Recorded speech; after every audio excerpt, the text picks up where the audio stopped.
This is KTOO President Justin Showman. As you're likely aware, the federal government has rescinded all funding for public media. This isn't just a budget cut, it's a targeted attempt to dismantle one of the most trusted institutions in America. Public media had significant bipartisan support throughout nearly all of its history. This attack on independent journalism is part of a broader attack on our democracy, our communities, and our shared values. Your support is more important than ever. Donate today at ktoo.org. Support for Juneau Afternoon comes from Heritage Coffee Roasting Company, providing Juneau with locally roasted coffee for over 40 years, with cafes and drive-through locations throughout Juneau. More at heritagecoffee.com.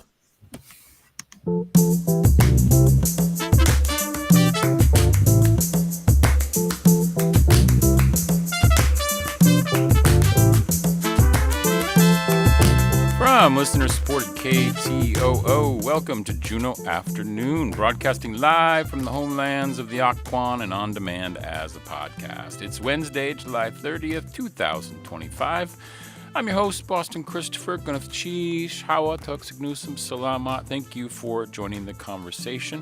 You can also join us via our live stream for a behind-the-scenes look here in the studio on YouTube at ktoo.org/JPM Live or on KTOO's Facebook and Instagram pages. Conversations coming up this hour on Juneau Afternoon. We talk with KTOO reporter Alix Soliman about a new podcast series premiering next week, Outburst, about the glacial outburst flooding issues in Juneau. Garden Talk is back. We have a look at some upcoming events and talk with Darren Snyder about all things gardening. We chat and have some updates with the Chamber of Commerce. And today we begin with, well, summer is in full swing, but First Friday must go on. We are joined via the virtual realm by Rochelle Bonet from the Juneau Arts and Humanities Council. Thank you so much for joining me today, Rochelle. How are you today? I'm doing well. You had to be at home today, but we're glad to have you via the technology of the interwebs. So yes, thank you for making it work. Of course, So big changes over at the Juneau Arts and Humanities Council, but you just put out a press release and announced that you have an interim executive director. Can you tell us a little bit about what's going on with that? Sure. So we just put out a press release. Like you said, the JAHC Board of Directors has named Stacy Katas as our interim director. She just started a few weeks ago, and she will be with us for, I believe, 4 to 6 months through the fall. And we're really excited to have her with us. Yeah, I know in the press release it said that she'll basically be with you to give you enough time to do an extended search and really find the right person to lead the JAHC into the next decade or more, yeah? Yes, that's absolutely right. Yeah, and Stacy's wonderful. People may know Stacy from the theater community, but she also has a lot of managing background. She worked for the feds for a while until earlier this spring. So it's really exciting to have her in there as an interim and whip you all into shape over there. Yes, exactly. Okay, so we missed you last month because Juneau Afternoon was on hiatus, but First Friday goes on, and it's already August, if we can believe that, of 2025. That's just unreal, amazing, all those things. Incredible. And sometimes it's a little bit slower in the summer months for First Friday, but tell us what's going on with First Friday this month. So I would say that this month is a little bit busier for a summer month. We're kind of getting to the end of summer. We're going to start looking into fall and people are looking for those activities to do. So we have 15 different locations that are participating this month. We also have Juneau Makerspace that will be participating on the second Friday of the month instead of First Friday. They'll be doing their social dance party. I believe it'll be on the 8th of Friday. Oh, nice. Yeah. So give us some highlights. I know you probably have something opening up at the JAHC. Let's hear about that first. We do. So we have a new exhibit at the JAHC. It's a shared exhibit. So we have two artists that will be featured this month. One artist is Heather Hinsey. She is putting together a show called Art Seeking. And this show is all about reconnecting with creativity. It kind of looks at how we're all artists as children and in our youth. And then as we grow and we get older, sometimes we get separated from that. But there Mm. is a way to reconnect with being creative and becoming a master of your craft. So her show has ceramics, prints, collages. It's going to be a really, really fun show. I think inspiring for a lot of people who may not feel like they um, are ready to have a solo show of their own. I see. Okay. And those will be up for the whole month, but this Friday the artists will be there between what time and what time? Yes, so the show will be up through the month, and we will have an opening reception on Friday from 4 to 7 p.m. So Heather will be there, and then at the same time, the other exhibit will open. It's going to be on one half of the gallery, and this show is called Juneau Echoes. It's by Liyuan Zhang, and it's a look at the 5 years that she's spent here in Juneau. So it'll have a lot of landscape paintings, but also a little series of pyrography, which is known as wood burning, to bring to life a cast of anthropomorphic, whimsical bears that playfully reflect the everyday rhythms and resilient spirit of Alaskan life. So, Oh, wow. That sounds awesome. yeah, I think that's going to be a really fun little exhibit. And she won't be present during First Friday, but her exhibit will also be up through the month at the JAHC. The last day to see it is August 30th. Okay, yeah, I think if I'm remembering right, we had her on the show maybe a couple years ago, and it was really great because she was fairly new to Juneau, but had been here a little bit of time, couple years maybe, and really was taken with the landscape of Alaska and how it sort of really inspired her in terms of her art. So I'm looking forward to seeing that show. That sounds really cool. So what about some other locations around town? What are some highlights on the 15 that you got there? So one that stuck out to me was at the Lodestone Library, which is up on Franklin Street and I believe down Third Street. They're having a summerween party. So What's it's that? like a combination of like a summer celebration, but with a twist, and it's kind of like bringing in Halloween elements. So they're inviting people to come by for a Halloween themed treat, make a summer themed craft with a spooky twist, and just come in costume or not. And I've seen I a lot of see. like posts online right now about Summerween, and it's fun that they're doing something like that. It's like a new trend to Yeah, get it some of that is. get some of that spirit happening in the summer. Even though I guess we're not that far from Halloween, it's coming up pretty fast. It is absolutely. Yeah. And Okay. I think another really cool show that we have coming up is at the Alaska Robotics Gallery. Glow Inc. will be there. She's debuting a new body of work. And at the same time, Amalga Distillery is putting together a signature cocktail to kind of, or a signature drink that will kind of pair with her exhibit. Oh, nice.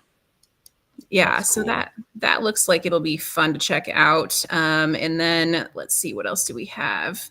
We also have an opening at Harbor Mountain Brewing Company, which is where Barnaby Brewing used to be. They're featuring an artist. Her name is Angelica Lucia Casey, and it will be a show called Golden Hour, collection of surreal scenes in oil paint. Okay, awesome. And of course, you can find everything that goes on for First Friday, the whole listing over at jahc.org. There's a First Friday button right there on the homepage. That'll take you to the listing of all these places so you can plan your First Friday. Hopefully, the weather will be nice and we'll get out, walk around, do those things. And then a reminder that the Maker Space over in North Douglas is the second Friday, not the Yes. second First Friday. That's funny. The second Friday for a social dance situation. Yes. Okay, cool. So some other things I know happening at the JAHC. You've got some. I think I've been seeing some emails about the technically art classes. Are those scheduled for this month still? Those are, yes. So we have a series of workshops and venue tours coming up in August. So August 13th through the 16th. You can participate as a workshop participant. Also, you can take advantage of venue tours. The idea behind this series is we're trying to build up our event production and tech skills here in Southeast Alaska. So if you've always wanted to learn how to do live sound reinforcement, if you want to know how to do lighting for events or how to do stage management, this is an opportunity for you to get that basic introductory level course and network with folks who are also doing the same thing. Yeah, that is so important. Like as a person who's spent most of his life either in front of or on the stage or behind this microphone, it takes so many people to make everything happen, especially on live events. Like there's so much knowledge and information that you can learn and be part of without having to be like on the front line. If you want to get involved in that, these classes are a great way to do that. And of course, you can find out all that at jahc.org if you want to find out more. And then just looking ahead, I know we'll have you on for September, but just looking ahead, we should start planning for some yumminess in our life, right? We should, yes. So the biggest market of the year that we put on, the annual Juneau Food Festival, is coming up in September. That's going to be on Saturday, September 6th from 10 a.m. to 2 p.m. at the JAHC. Awesome. So that's probably already going to be, you're going to blast that out on socials and stuff. And where can people find you besides jahc.org? What are your like Instas and all that? On Instagram, we are at Juneau_arts_council. And on Facebook, we're at Juneau.arts. And all of the information about these events is all available on our social media. Yeah, will be posted there and all that stuff.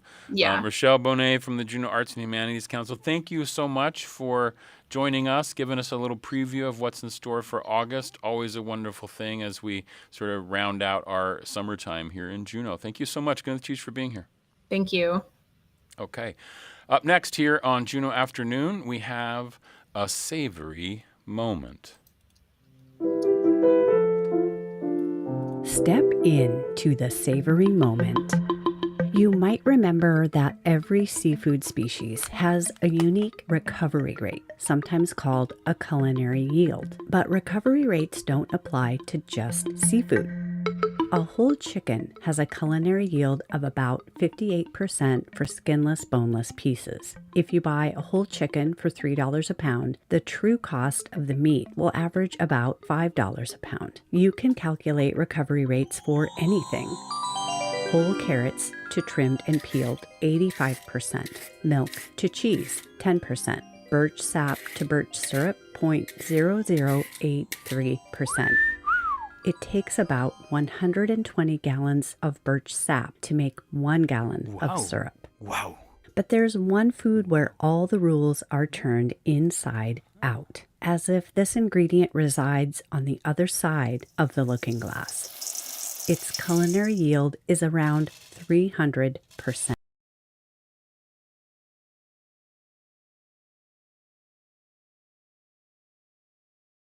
Bean. Uh-huh. Here are some yield. Shiny black turtle beans, 260%. Grassy split peas, 310%. The real fun comes when you consult a calculator on the final price of your haul. Divide the original price by the culinary yield. Funny things happen when you divide a dollar amount by a percentage. If the percentage is below 100, your price goes up. If the percentage is over 100%, the price goes down. That's exactly what happens when you calculate the bill on your heirloom beans. Sure, those Ocho de la Capras from a certain Molto Popolare retailer are, yikes, $7.50 per pound out of the package. But out of the cooking pot, they're, well, you do the math. The next time someone says, "You paid how much for those fancy beans?" you can say $2.33 a pound, grazie mille. Wow. Find our foolproof recipe for beans at savorymoment.org. From the studios of KCAW in Sitka, Alaska, I'm Beth Short Rhodes. Whatever is on your dinner table tonight, may you savor the moment. Hanson Gress, ka eat with the shuyi, we kashuk ayitin. Jin kat ka ke jin ta kanakaya ha anikak, gunnish cheese. In the mountains above Juneau's idyllic suburban neighborhoods, a glacial basin fills annually with rain and snowmelt until pressure builds up and it bursts through. As the glacier melts and the basin grows, neighborhoods downstream are newly vulnerable to catastrophic floods. Hundreds of people in Juneau's Mendenhall Valley are living on the front line of a climate change disaster they didn't see coming. This is Outburst, the story of how a freezing cold disaster has escalated faster than human imagination and public policies to protect people. KTOO reporters will take you from the floodwaters to the glacier's edge to uncover why the annual floods happen, how they got out of control, and what can be done to keep Juneau safe.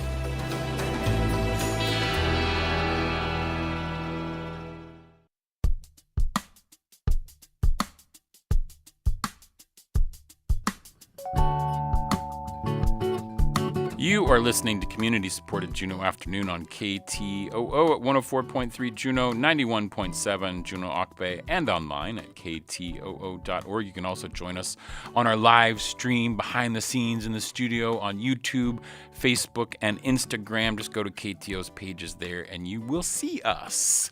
I'm your host, Boston Christopher. That was the trailer for the upcoming podcast series, Outburst, from the KTOO news team. Now, reporter Alix Soliman joins me in the studio to chat about this timely project.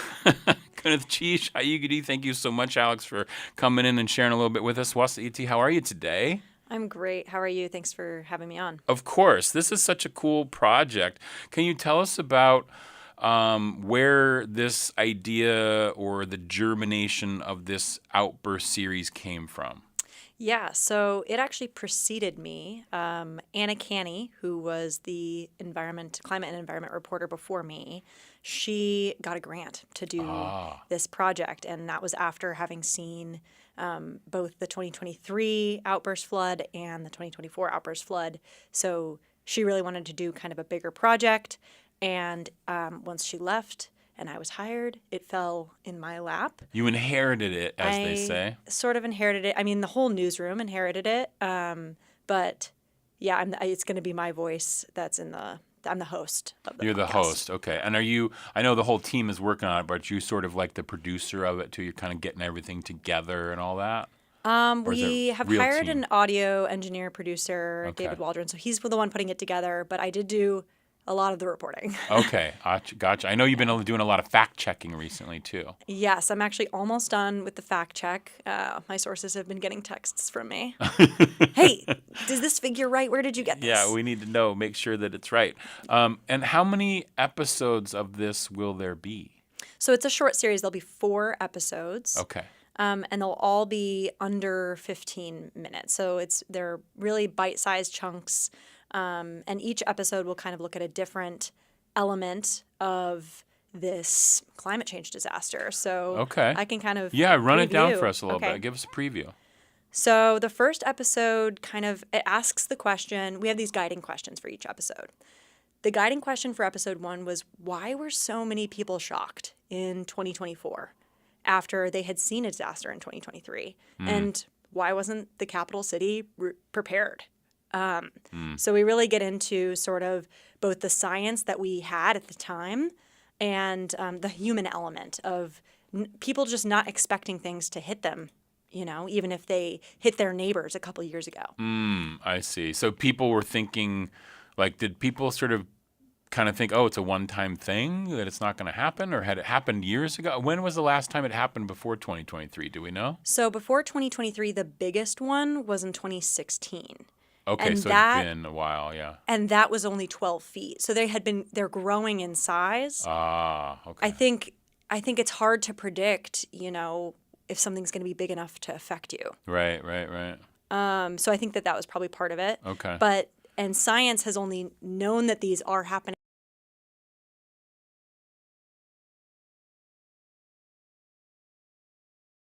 when the Suicide Basin that's responsible for creating these For floods. the overflow and all that. Yeah, okay. Yeah. Cool. So that's episode 1.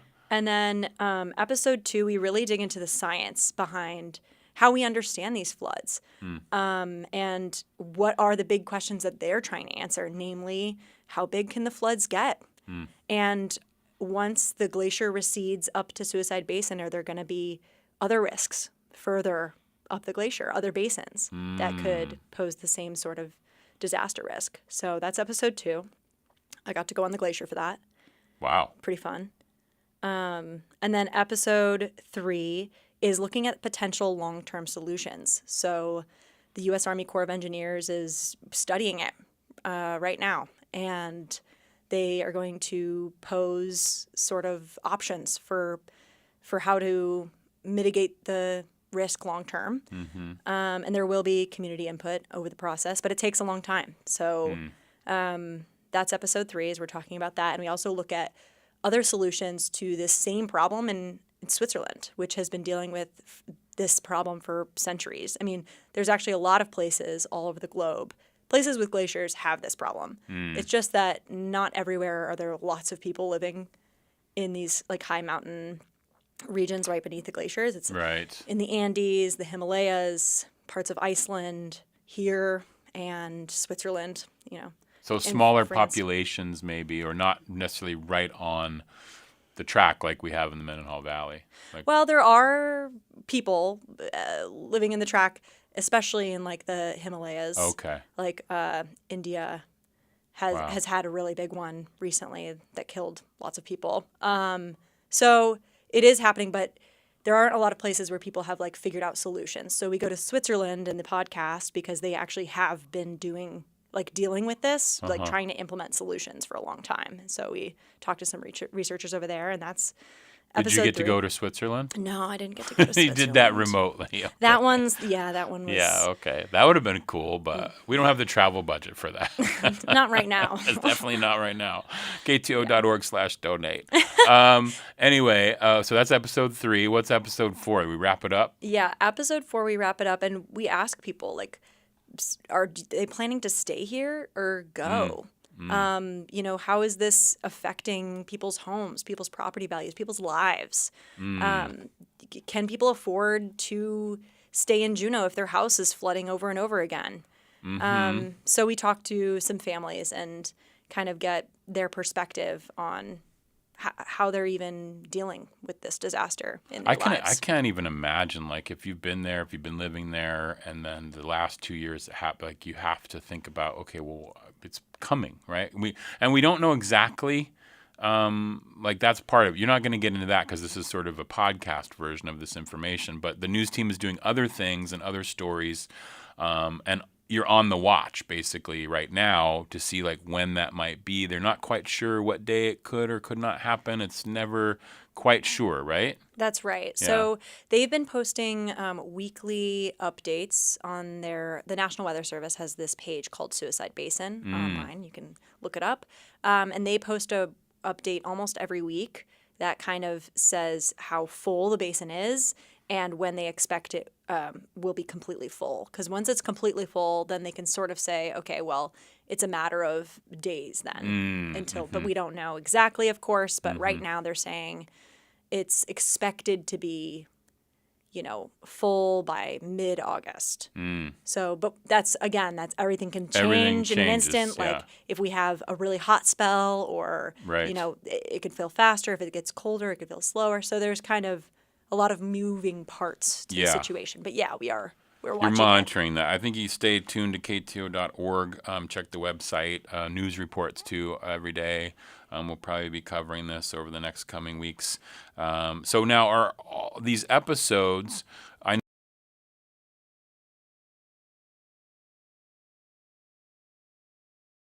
but figuring that out. And are there, what's the drop schedule? I'm not in charge of the drop schedule. That's Adeline Baxter. I think that digital you'll have to content editor. Okay. ask leadership on that one. Okay. Because I was wondering, because if it's 4 15-minute episodes, that's kind of cool. You could knock that out and listen in an hour or over a couple days, because it is so timely, right? That the information is so timely. So, okay, so just a couple more questions for you. What did you learn in the process of making this podcast? There are no easy answers to all of the questions that we came into this podcast with.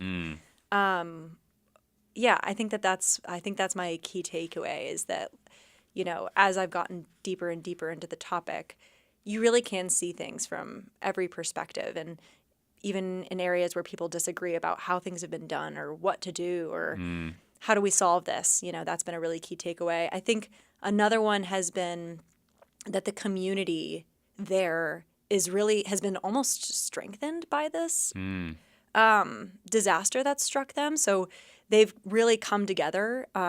They host community meetings. They help each other. They've gotten to know each other deeper over this. I have sources telling me that all the time.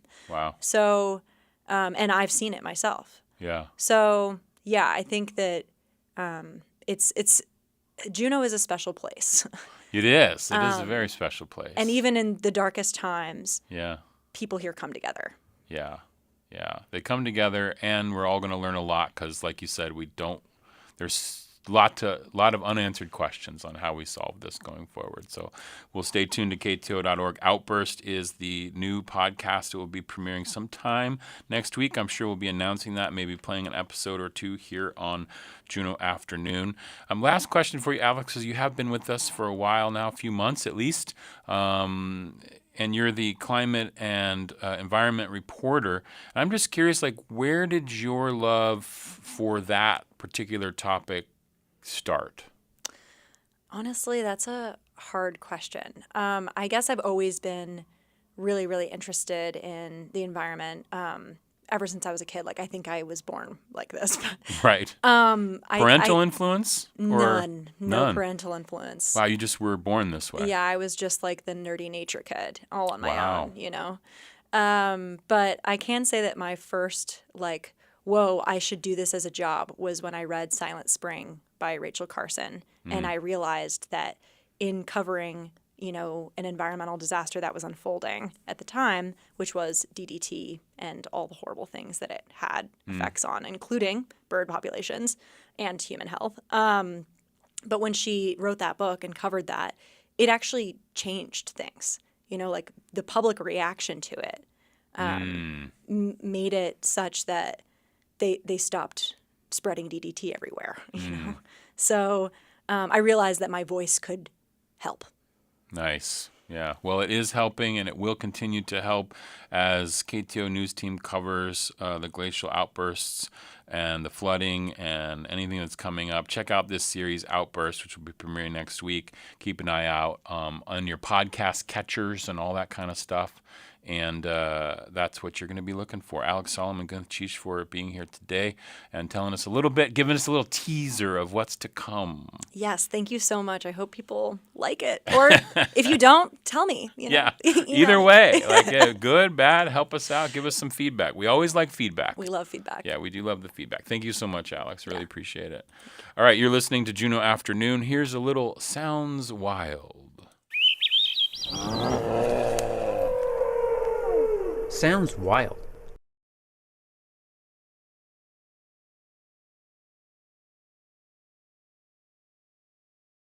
A black-tailed deer steps out of the thick brush. A tiny fawn is at her heels. Its gangly legs make this little spotted fawn look bigger than it really is. This fawn is only a couple weeks old and weighs about as much as my cat. When fawns are very young, does will leave them alone for hours in a quiet, sheltered hiding place while they go off and feed. The doe is a more conspicuous target for a predator, but she's very fast. The fawn is an easy target, and it'll be weeks before it can outrun a bear. Hidden in tall grass, ferns, and underbrush, or in a berry bush thicket, with virtually no scent to attract a bear, a fawn is pretty safe. After a few weeks, the fawn will travel short distances with their mothers. If a bear does encounter a doe and a fawn, another strategy comes into play. The doe will jump and bolt, fleeing the scene, and drawing the bear's attention and distracting it. The fawn will drop and lay still and silent, and odds are good the bear will overlook it. In both these scenarios, the fawn is not abandoned. People who find unattended deer fawns should leave them alone. The mother will be back soon. For Sounds Wild, I'm Riley Woodford. Support for Juneau Afternoon comes from Alaska Airlines Club 49. Membership information available at club49hub.com.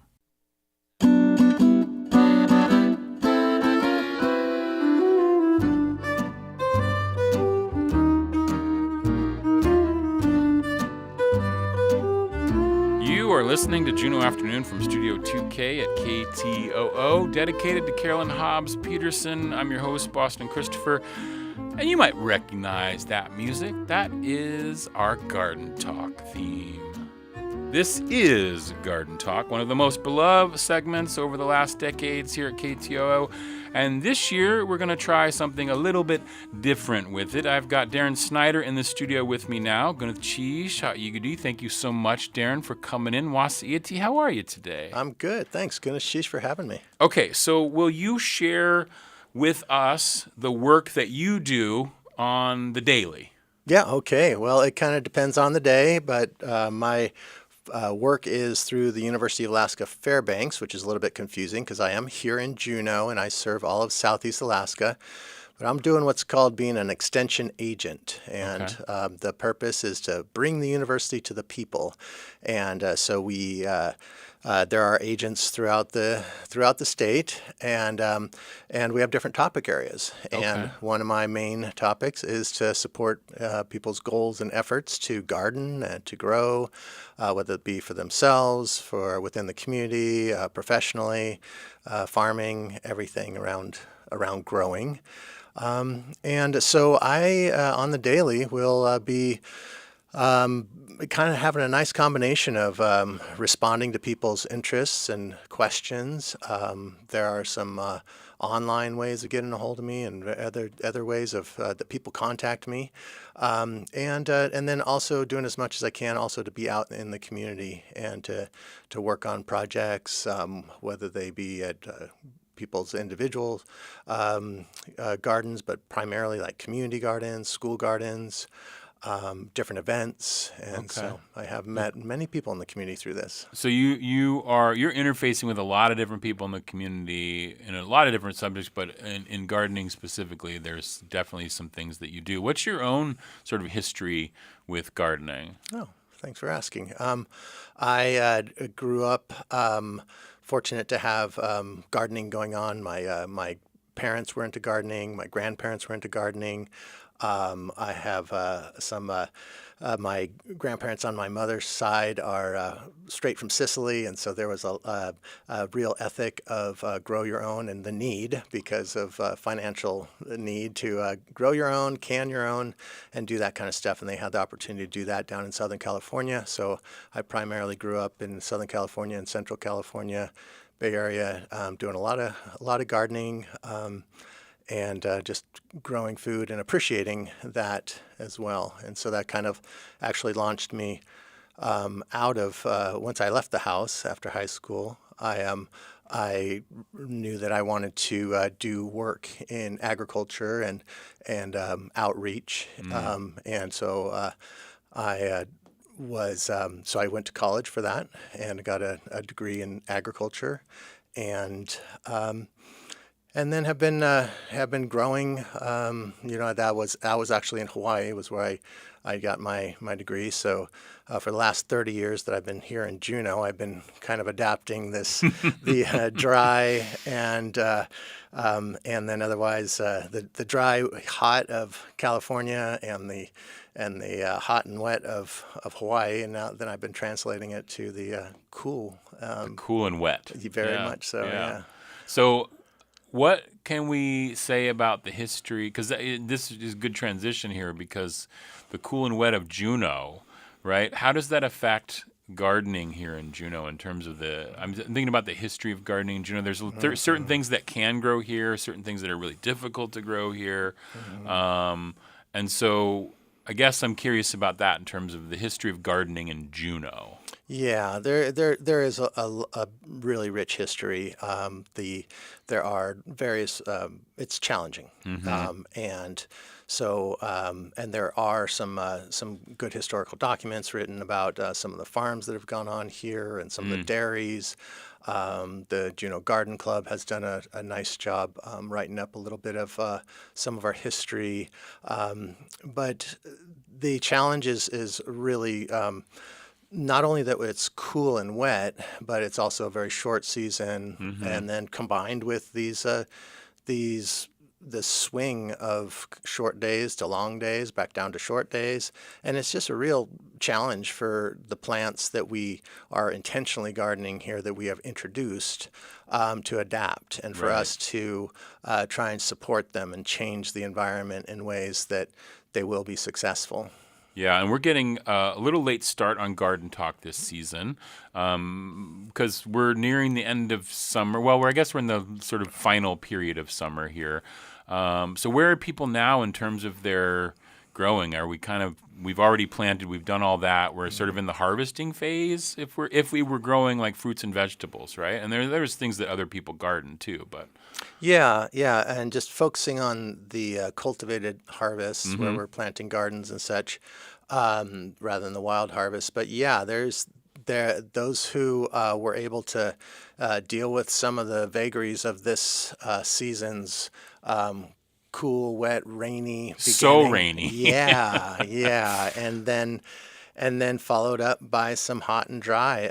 There are so many ways to kind of stumble along here, and I had personally some lost crops and efforts, and many people do. I mean, it's at this point, many people who have had enough success to be having developed their gardens and gotten through these hurdles. There are lots of greens that are happening, and which are fortunately the low-hanging fruit. Where there's got to get a different analogy than that because they're greens, but they're the easy ones. Yeah. And fortunately, those whether they be like the kales or lettuce or beet greens or chards or anything like that, those will be growing. Those people can be harvesting those throughout the season, and you could be planting them even now and having baby greens or even possibly overwintering, which we could talk in a future segment on. But there are many root crops people are already pulling up, some small beets and pretty good-sized carrots even have for people who have been successful with their carrots. But we still have, fortunately, weeks to go before some of the final harvests of like our root crops. But right now is primary looking at your garlic.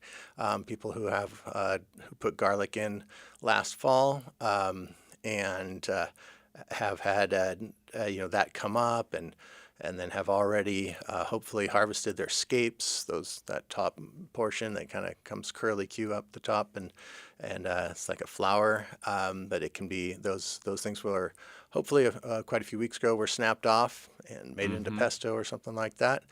But the garlic is definitely something that people are harvesting now, and we can talk more about that. But yeah, for sure. And I know clinking potatoes are another thing that get in the ground and are coming up pretty soon, I guess. I don't know exactly when, but we've done that in the past. That's kind of fun.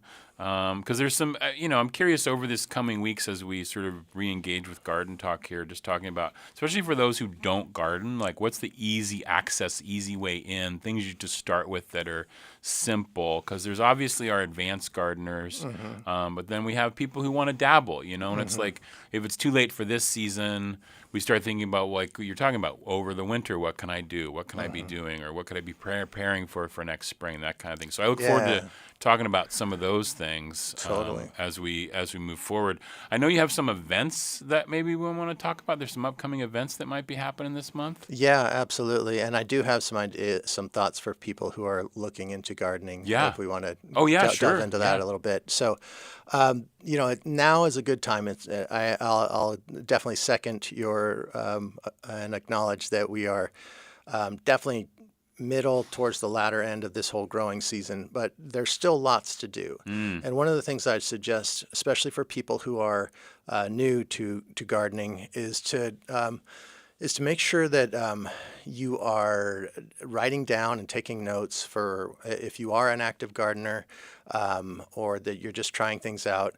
To take notes and to whether you're doing it on a phone or if you actually have a paper and pencil notebook and a notebook, writing down things, what you're observing, whether it be the weather,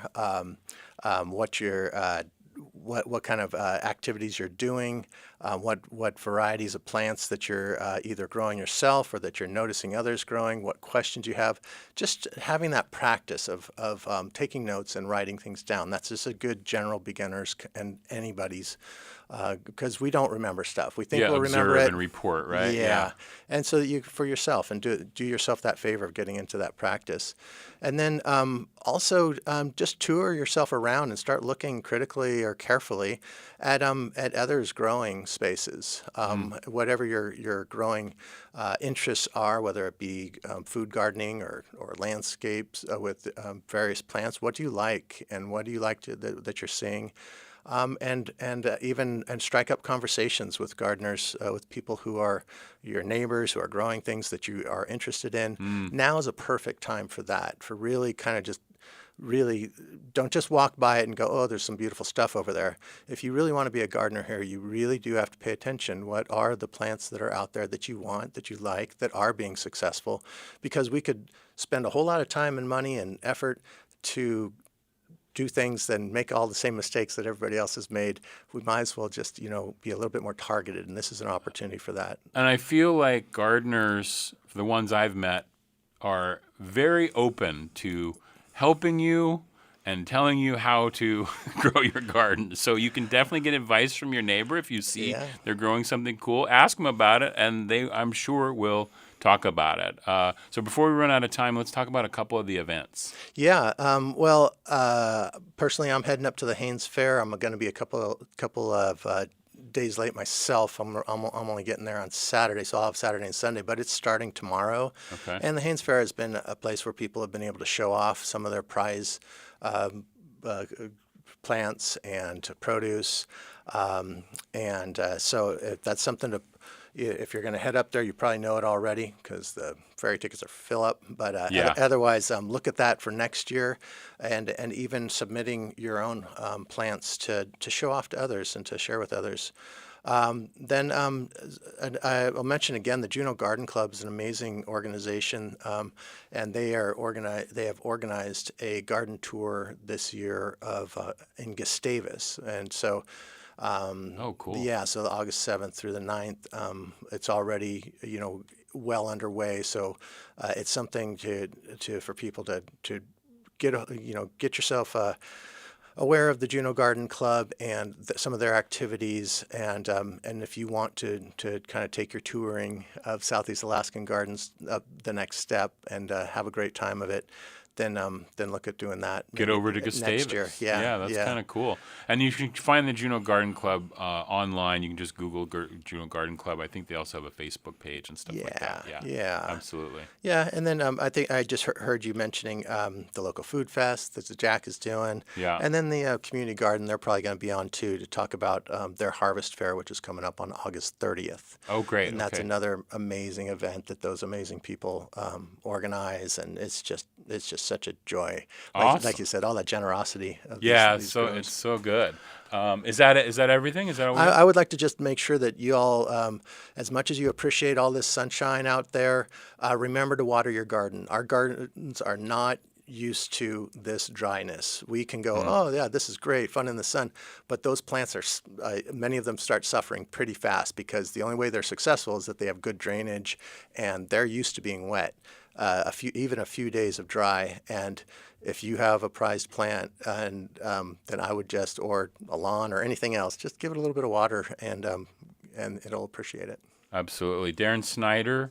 For a garden talk. I look forward to future weeks and future guests and all those things coming on with you to talk about various different things going on in the garden world. Thank you so much, Gunashish, for being here today. Yeah, Gunashish to you.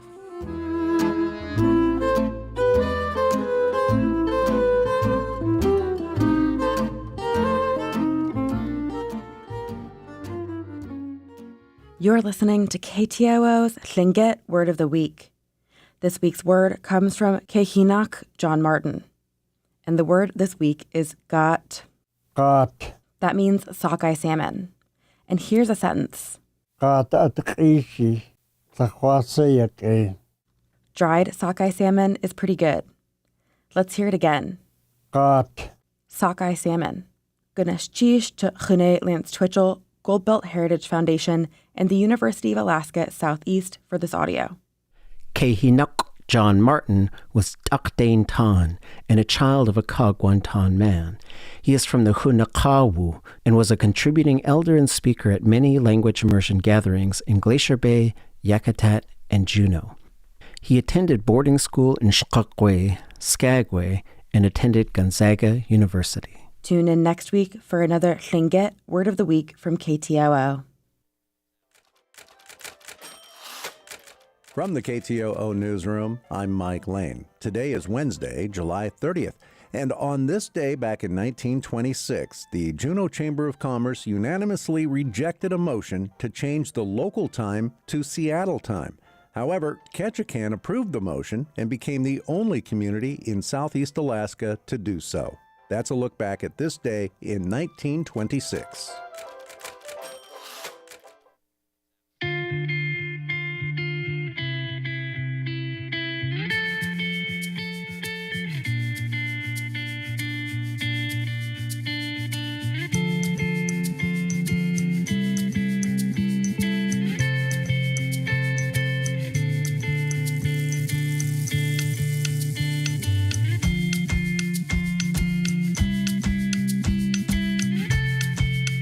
You are listening to community-supported Juneau Afternoon on KTOO at 104.3 Juneau, 91.7 Juneau Auk Bay, and online at ktoo.org. You can also join us on our live stream on KTOO's YouTube, Facebook, and Instagram pages. I'm your host, Boston Christopher. I have in the studio now Ben Brown, the chair of the Juneau Chamber of Commerce. Gunashish, thank you so much for coming in. Ben, we missed you last month as we were on hiatus. Wasiyati, how are you today? I'm doing well, and on behalf of the Juneau Chamber of Commerce, as the president of our board of directors, I just want to wish everyone a happy end of July, and it's actually pretty nice out there today once again. Yeah, this summer has been so odd, like the first, 60 days of rain, whatever it was, so many days of rain, and then now it's just been so sunny and warm. I mean, even when the sun isn't out, it's actually been quite warm. I've worn shorts 3 days in a row because if not now, when? If not me, who? And the first, well, you obviously, with your fashion, you always have shorts on, even in the coldest days of winter. But even, Juneau's first ever heat advisory. So I took a screenshot of that just because I have to send that to some folks in New York and Washington and say, oh my God, we survived 80 degrees. I know, 80. I was just in Vegas, and there's no way that. It was like 100, 115 or whatever, totally. Nuts. Yeah.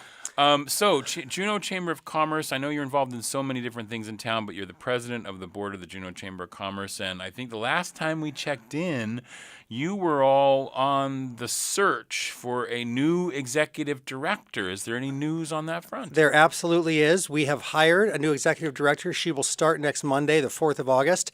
She's already started doing some of the work because that's how this works, but her name is Rebecca Parks. Okay. She comes to us from Sea Alaska Heritage Institute. She was before that at Juneau Economic Development Council. And before that, she is a teacher. She was trained at Columbia undergrad and got her master's in teaching. So she's worked a lot with nonprofit, with the Alaska Native community, of course, over with Rosita and Lee at Sea Alaska Heritage. She did a lot of great project management when she was at JEDC, including the Robotics First project, which is a big program that they run. I remember that.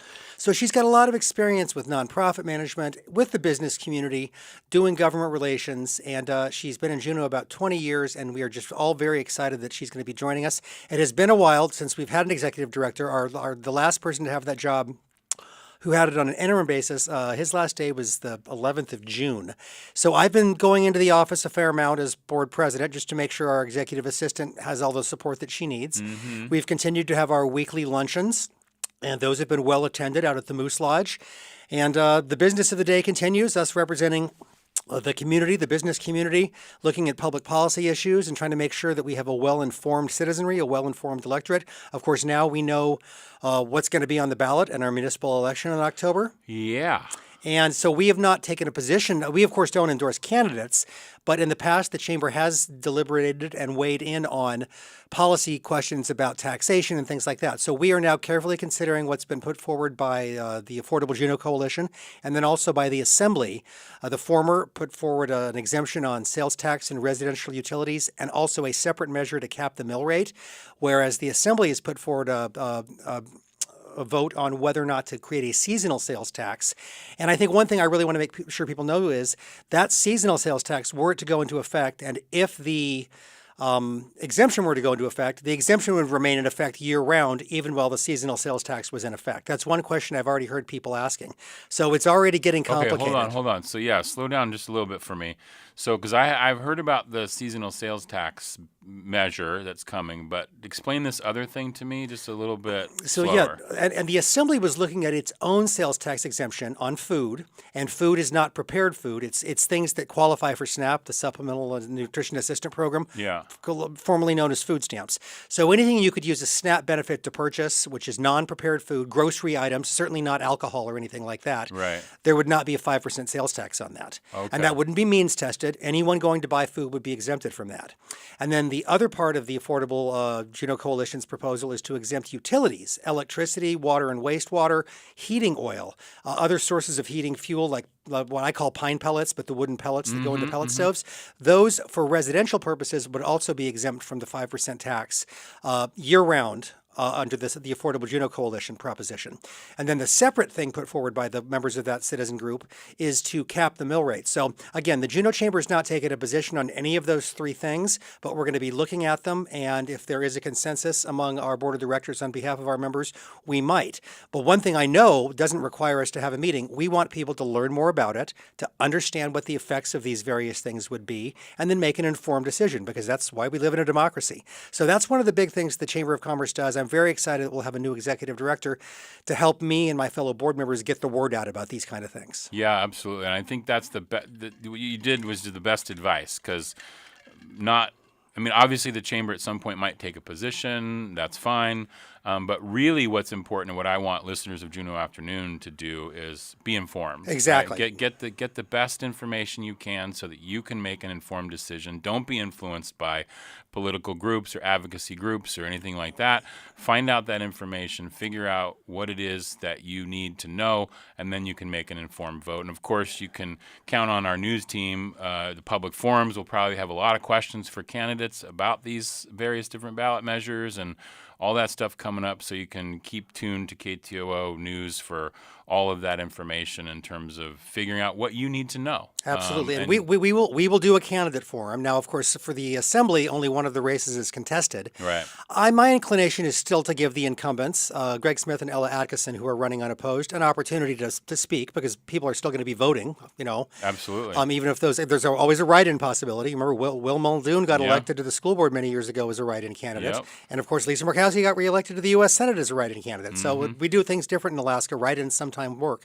But I also think we'll try to find time in our weekly luncheon schedule this fall to really raise the information and profile of the sales tax initiatives and then the separate mill rate cap initiative, just because people need to know what those are, how they would work, how they would change the status quo, what they would cost, what the benefit to them might be individually. And then, like you said, information is power, and an informed decision is always the best kind of decision to make. Before we go, a couple other things. I just want to know what else is going on at the chamber. But first, how's the summer been? Like, has it been, in terms of business, has it been good for Juneau? Well, what we have heard is that, there have been some types of businesses, some of the higher end tours have had a little bit less demand, but I think across the board, we're finding our retailers are quite busy, and the probably near record number of visitors, again, it seems to be tracking along toward that, have been spending money and enjoying the goods and the services that Alaska's capital city has to offer. And so I think that's a bright ray. We had Meilani Shivens from Marine Coast Data speak a month or so ago, and she gave a presentation on the Economic Outlook Survey, which is actually a poll of people in Juneau and all the other southeastern communities about how they feel. What's the zeitgeist? And people are not pessimistic. People are cautiously optimistic. Then the hard data show that our visitor industry is creating more jobs and a massive amount of revenue, in a manner that we really could not do without at this point in our economic history, absent something else coming in to take the place of those jobs. But it's a double-edged sword. Of course, there's a lot of impacts from those visitors, and so we continue as a community to try to find ways to reconcile those two competing outcomes and desires. Absolutely. So the other thing I did want to mention, we are continuing to make sure we have the resources to be a Chamber of Commerce for Alaska's capital city. So we have a cash and travel raffle. People can learn more about it at JuneauChamber.com. We're going to have an event coming up. First time we've done a whale watching cruise in a long time, but our friends at Allen Marine donated one, which they do to a lot of nonprofit groups. Yeah. So that actually is going to be the 12th of September, and that's where we're actually going to do the drawing for the raffle. And then our annual dinner, the big black tie event that everyone looks forward to, will be on the 12th of October at Centennial Hall. Much more to come about all that in the coming weeks and months. Yeah, I'm sure we'll meet. Is it Becca or Rebecca? Well, it's Rebecca, but she goes by Becca. So I Okay. hope next month to come on Juneau Afternoon with Becca, and we can chat with her about some of the things she's learned in her first few weeks on the job. I love that. And then, of course, you can always, the Juneau Chamber luncheons are open to the public. You don't have to be a chamber member to go to the luncheons, and oftentimes they have very informative talks. And how do people find out about that? Just go to the website? Yeah, JuneauChamber.com, and there's an event calendar. And so that lists the speakers. I think we've got everything booked through Labor Day except one day. So I would just go to JuneauChamber.com and check out who's speaking. Register. You don't have to actually register for lunch. You can just register for the program if you want to.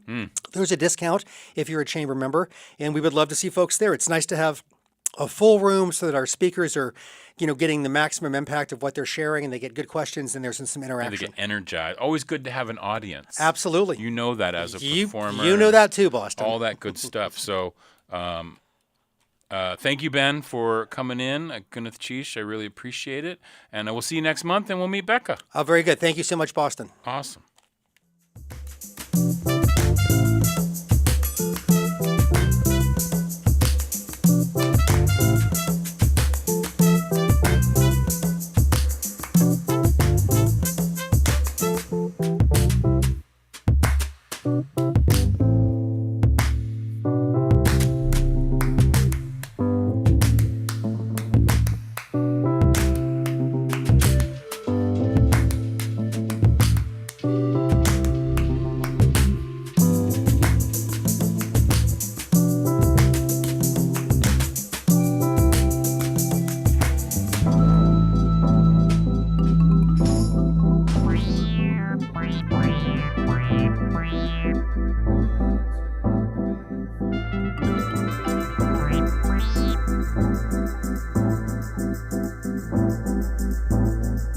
That will wrap it up for today's Juneau Afternoon. On tomorrow's show, a chat with the organizers of this weekend's Aukman Triathlon, plus a look at a new financial success program for students from Tongass Federal Credit Union. Juneau Afternoon airs Wednesday through Friday at 3 p.m. right here on KTOO Juneau 104.3 and KAUK Juneau Akbe 91.7. Hello out the road. Juneau, find the show online at ktoo.org/Juneau Afternoon, where you can listen to episodes, subscribe to the podcast, offer feedback or suggestions, or find out how to be a guest on the show. You can also find the live stream archives over on KTOO's YouTube page. Our theme music is by Indian Agent. Programming support for Juneau Afternoon comes from listeners and viewers like you, never more important than now, and Alaska Airlines Club 49, Hanson Gress, and Heritage Coffee Roasting Company. Gonna cheese to those supporters. Juneau Afternoon is a project of the KTOO Arts and Culture team. I'm Boston Christopher, producer and host of the program, with help today from Aaron Tripp. Hop on over to KXLL now, 101.7 or 100.7 FM, to catch DJ Kelly for some cool tunes and some vibes. Cheese!